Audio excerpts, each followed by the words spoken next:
So hello everyone, आज हम सॉर्टिफाई website के एक सबसे इम्पॉर्टेंट टैब में हैं जो कि है डेटा क्लीनिंग।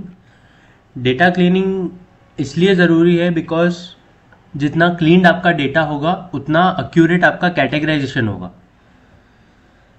जैसे एक अकाउंटेंट या एक एम्प्लॉय आपका नरेशन पढ़ता है कैटेगराइज करने के लिए, लेजर सेलेक्ट करने के लिए, तो वो सिर्फ इतना पढ़ता है, वो ये बाकी का आईडी वगैरह नहीं पढ़ता है जनरली। एंड सॉर्टिफाई भी ऐसे ही वर्क करता है, ये अपलोड करते टाइम ही ये सब एक्स्ट्रा आईडी को डिलीट कर देता है। जैसे अगर आप ये अपलोड करोगे तो एक्चुअली में सॉर्टिफाई जो सेव करेगा वो ये है।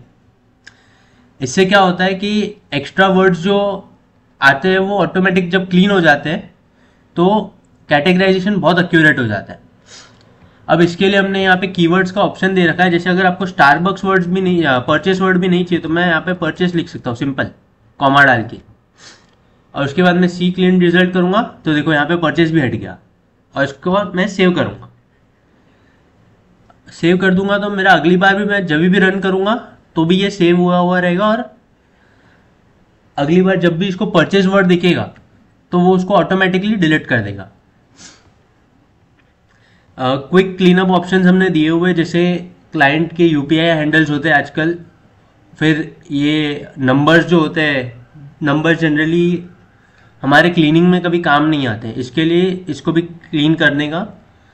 पंक्चुएशन, स्पेशल कैरेक्टर्स जो ऐसे एंड एक्सेट, एंड के बाद या तो स्लैश हो गया, ये सब वर्ड्स को क्लीन कर देता है। Extra white space and single characters. Single characters में आपको एक चीज ध्यान रखना, अगर किसी कंपनी का नाम है समझो SR एंटरप्राइज, जहाँ पे S और R अलग अलग लेटर्स लिखे हुए हैं। जैसे मैं आपको बताऊं, अगर SR एंटरप्राइज तो यहाँ पे S और R अलग अलग है, तो अब अगर ये एनेबल्ड होगा ऑप्शन तो ये S और R को डिलीट कर देगा।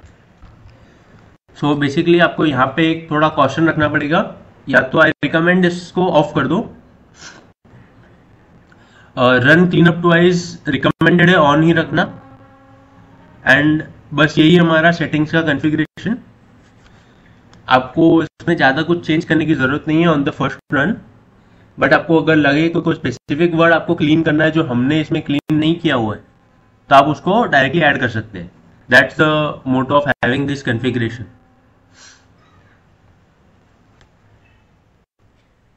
सेकेंड इंपॉर्टेंट टैब जो डेटा क्लीनिंग के जस्ट बाजू में है वो है मैच लेवल्स का टैब। अब मैच लेवल्स इज बेसिकली आपको कितना एक्यूरेट मैच चाहिए। जितना आप इसको लो रखते हो, जगह अगर मैं इसको 70 को 40 कर देता हूँ तो मेरे नरेशंस तो ज़्यादा कैटेगराइज होंगे, बेसिकली सस्पेंस के एंट्रीज कम होंगे, बट इसमें चांसेस है कि आपका कैटेगराइजेशन गलत हो जाए। पार्टी ए के लेजर में डालना था और पार्टी बी के लेजर में डाल दे। सो वी रिकमेंड इसको जितना हाई रख सके आप उतना बेटर रहेगा, तो इससे मैच का एक्यूरेसी बना रहता है। फॉर टाइम बीइंग हमने 70 का इसको रखा हुआ है, बट आप आपके यूज के हिसाब से चेंज कर सकते हैं इसको।